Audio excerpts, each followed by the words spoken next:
And I think we should talk about that because there's a handful of skill sets that are, I call them ATM skills, where you just become like a moneymaker. Like if you can create an audience, you're probably a moneymaker. If you could sell, you're probably a moneymaker. If you could do good branding, you're probably a moneymaker. And you've done it many times in a row. Where did you learn how to do this? Because I know you worked for Mars, you worked for Coke.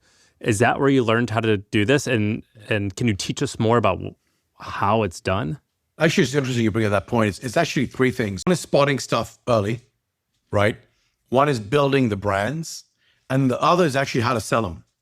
And people forget the last part because there's a big graveyard of brands that have got built, got to scale, but never fully exited. I think part of it, so take my learnings.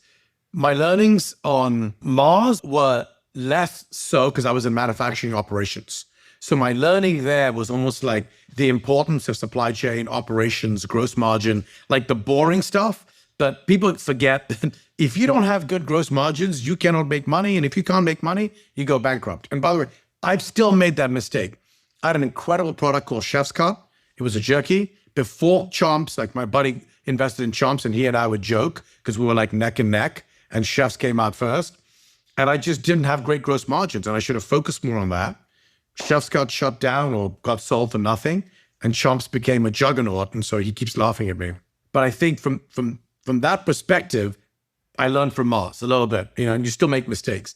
With Coke, I learned how to do disruptive marketing and branding because I was lucky. I was in Sprite back in the heyday when we, signed Missy Elliott and Kobe Bryant, and I did like a bunch of hip hop stuff, and it was really cool. And then I was in Powerade where Coke didn't care about it. So they said, do whatever you want. So I learned creative disruption early, even though I was in a corporate environment.